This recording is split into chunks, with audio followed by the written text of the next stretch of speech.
பாக்குற பல பேர் இந்த கோயிலை விசிட் பண்ணிருக்கலாம் அண்ட் சில பேர் ரெகுலரா விசிட் பண்றவங்களாகவும் இருக்கலாம். அப்படி நீங்க விசிட் பண்ணும்போது கோபுரத்துக்கே பெயர் பெற்ற இந்த கோயிலுடைய எல்லா கோபுரங்களும் வண்ணமயமா ஜொலிச்சிட்டு இருக்கு. ஒரே ஒரு கோபுரம் மட்டும் வெள்ளை கலர்லயே எப்பவும் இருக்கிறத நோட்டீஸ் பண்ணிருக்கீங்களா? அப்படி அந்த ஒரு கோபுரம் மட்டும் வெள்ளை கலர்லயே இருக்கிறதுக்கு காரணம் என்னன்னு தெரியுமா? இப்போ நீங்க பாக்குற இந்த வெள்ளை கோபுரம் தான் வெள்ளாயி கோபுரம்னு சொல்லக்கூடிய கிழக்கு கோபுரம். ஏசியாவிலேயே பிக்கஸ்ட் டெம்பிள் டவர்னு சொல்லக்கூடிய இப்ப இருக்கக்கூடிய தெற்கு ராஜகோபுரம் 1987 கட்டி முடிக்கிற வரையும் இந்த வெள்ளாயி கோபுரம் தான் ராஜகோபுரமா இருந்தது. நாங்க இந்த கோயில ரெகுலரா இயர்லி ஒன்ஸ் விசிட் பண்றது வழக்கம். அப்படி விசிட் பண்ணும்போது 21 அழகான கோபுரங்களை கொண்ட இந்த கோயில்ல ஒரே ஒரு கோபுரம் மட்டும் வெள்ளை கலர்ல இருக்கிறதுக்கு காரணம் என்ன அப்படின்ற ஒரு கேள்வி இருந்துட்டே இருந்தது. இதை பத்தி விசாரிக்க ஆரம்பிக்கும் போதுதான் 13ஆம் நூற்றாண்டுகள்ல நடந்த ஒரு மிகப்பெரிய அசுர வேட்டையும் இந்த கோயிலுடைய தேவதாசியான வெள்ளாயி அப்படிங்கிற வெள்ளையம்மாள் பத்தின ஒரு அழகான கதையும் நமக்கு தெரிய வருது. இந்த நிகழ்வு 1323ஆம் வருடம் நடந்ததா சொல்லப்படுது. ஸ்ரீரங்கம் முழுவதும் ஒரே சோகமயமா இருந்திருக்கு. இப்படி ஒரு நிலைமை வரும்னு யாரும் கனவுல கூட நினைச்சு பார்த்திருக்க மாட்டாங்க. அரங்கன் குடியிருக்கிற அந்த கோயிலுக்குள்ளார அத்துமீறி சில அரக்கர்கள் நுழையிறாங்க. நார்த்ல இருந்து வந்த முகமதிய படைகள் பொன் பொருள் வைர ஆபரணங்கள் இது எல்லாத்தையுமே கொள்ளையடிக்கிறாங்க. அது மட்டும் இல்லாம இன்னும் நிறைய மதிப்புமிக்க பொக்கிஷங்கள் எல்லாம் அங்க இருக்கு அப்படிங்கறத தெரிஞ்சுட்டு அது எல்லாத்தையுமே எடுத்துட்டு போறதுக்காக அங்கேயே தங்கவும் செஞ்சிடறாங்க.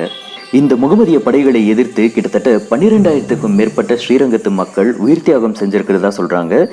அண்ட் இந்த படைகளை துரத்தி அடிக்க முடியாமலும் கோயிலை காப்பாற்றவும் முடியாம ஸ்ரீரங்கத்து மக்கள் கண்ணீர் வடிச்சிட்டு இருந்திருக்காங்க.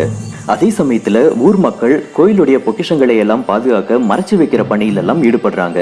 அதுலயும் குறிப்பா ரொம்ப ரொம்ப மதிப்புமிக்க கோயிலுடைய முக்கியமான சிலையுமான நம்பெருமாளுடைய சிலையை பாதுகாக்க வைஷ்ணவ ஆச்சாரியா பிள்ளை லோகாச்சாரியா அப்படிங்கிறவங்க இந்த சிலையை எடுத்துக்கிட்டு மதுரைக்கு கிளம்புறாங்க.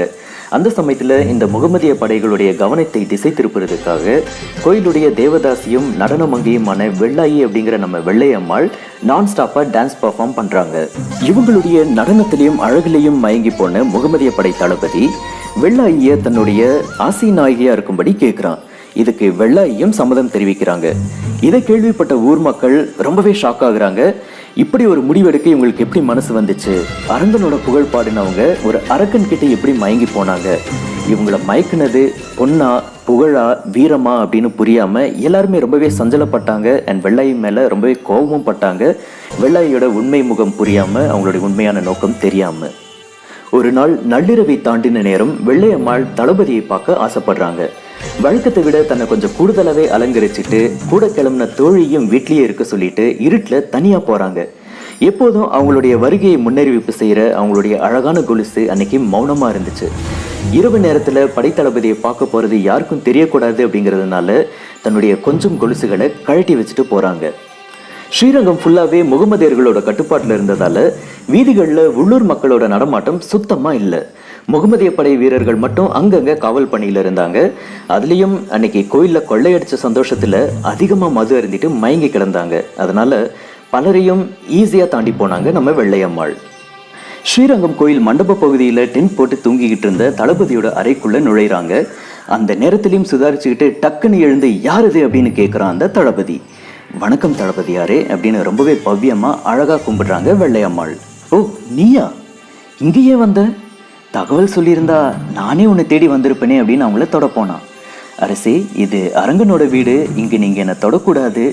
அதை விட ஒரு முக்கியமான செய்தி கேள்விப்பட்டேன், அதை சொல்றதுக்காக தான் இந்த நேரத்துல உங்களை பார்க்க வந்தேன் அப்படின்னு சொல்றாங்க. அப்படி என்ன செய்தின்னு அவன் ஆச்சரியத்தோட கேட்க, இங்க நீங்க எதுக்காக படையெடுத்து வந்தீங்கன்னு கேட்குறாங்க வெள்ளையம்மாள். உங்க கோயில்ல இருக்க செல்வங்கள் எல்லாத்தையுமே கொள்ளையடிச்சிட்டு போறது ஒண்ணுதான் எங்களோட நோக்கம்னு அவன் சொல்ல, அதுதான் எல்லாத்தையும் கொள்ளையடிச்சிட்டீங்களே அப்புறமும் ஏன் இருக்கீங்கன்னு கேட்க, விலை மதிக்க முடியாத சில பொக்கிஷங்களை புதையலா ஒரு ரகசிய இடத்துல வச்சிருக்கிறதா கேள்விப்பட்டோம், அதையும் எடுத்துட்டு போறதுக்கு தான் காத்துட்டு இருக்கோம் அப்படின்னு அவன் சொல்ல, நானும் அதுக்கு தான் வந்தேன்னு சொல்றாங்க வெள்ளாயி. என்ன, உனக்கு அந்த ரகசியம் தெரியுமா அப்படின்னு ஆச்சரியத்தோட கேட்கிறான் தளபதி. மெதுவா பேசுங்க, ஐம்பொன் சிலைகளும் அந்த பொக்கிஷங்களும் எங்க பாதுகாப்பா இருக்குன்னு எனக்கு தெரியும்னு சொல்றாங்க வெள்ளாயி. எங்கேன்னு சொல்லு, உன்னை என்னோட நாட்டுக்கே கூப்பிட்டு போய் பொன்னாலேயே அலங்கரிக்கிறேன்னு சொல்லிட்டு ரொம்பவே பிரகாசமான ஒரு முகத்தோட பேசுறான் தளபதி. அதை சொல்லதானே வந்திருக்கேன், ஆனா ஒரு கண்டிஷன்னு சொல்றாங்க வெள்ளாயி.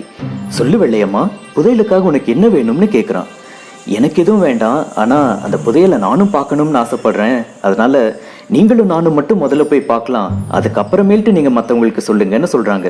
சே, இவ்வளவுதானா, சரி வா நீயும் நானும் மட்டும் போய் பார்க்கலாம் அப்படின்னு சொல்லிட்டு 2 பேரும் சைலண்டா கிளம்பி போறாங்க.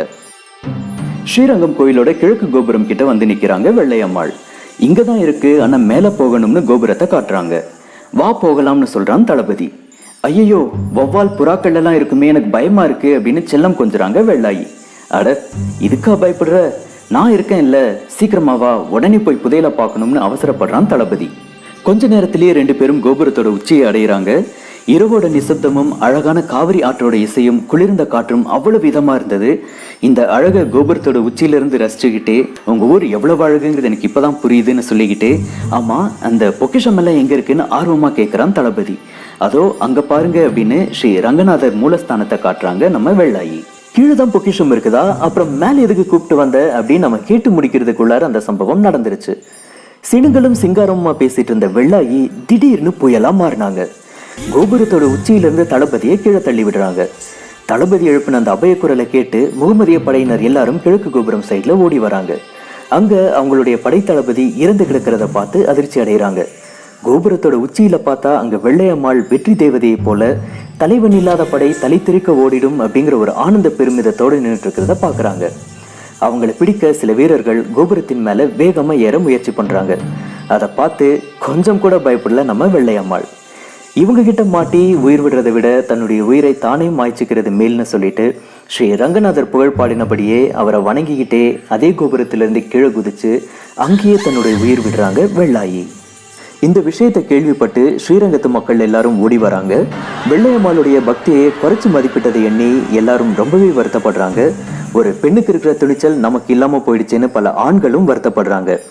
அதே சமயத்துல விஜயநகர படையின் தலைவரான கெம்பண்ணா இந்த சுல்தான் படைகளை வெற்றி கொண்டு அவங்களை அந்த இடத்தை விட்டு துரத்தி அடிக்கிறாரு.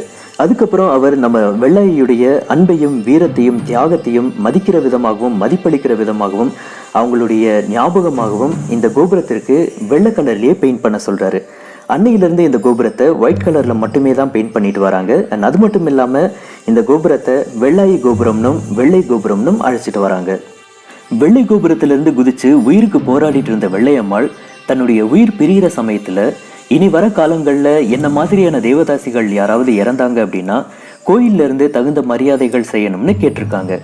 அவங்களுடைய வார்த்தைக்கு மதிப்பளிக்கிற விதமா அந்த வழக்கம் ரொம்ப காலத்துக்கு நடைமுறையில இருந்திருக்கு. அதுக்கப்புறம் 1953 தாசிகள் ஒழிப்பு சட்டம் கொண்டு வந்த பிறகுதான் இந்த வழக்கம் நின்று போயிட்டதா சொல்றாங்க. இந்த வெள்ளை கோபுரத்துக்கு இன்னொரு பெரிய வரலாறும் இருக்கு.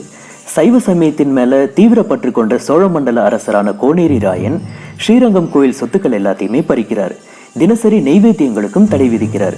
இதுக்கு எதிர்ப்பு காட்டுற வகையில கிபி 1489 2 ஜீயர்கள் அண்ட் அழகிய மணவாளதாசர் அப்படிங்கிற ஒரு துறவியும் ஆக 3 பேரும் வெள்ளை கோபுரத்தோட உச்சியிலிருந்து குதிச்சு தங்களோட உயிரை விடுறாங்க.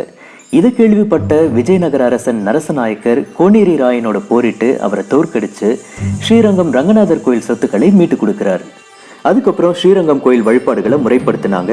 இந்த கோயிலுக்காக கோபுரத்திலிருந்து குதிச்சு உயிர் விட்ட இவங்களுக்கு மரியாதை செலுத்துற விதமா வெள்ளை கோபுர வாயில இவங்களுடைய உருவத்தை செதுக்கி இருக்கிறதா சொல்றாங்க. இனிமேல் நீங்க ஸ்ரீரங்கத்துக்கு போனீங்கன்னா இந்த வெள்ளை கோபுரத்துக்கு அடியில ஒரு நிமிஷமாவது நின்று பாருங்க. பல நூற்றாண்டுகளை கடந்த கதைகளை அது மௌனமா சொல்றது நிச்சயமா நம்ம காதுல விழும்.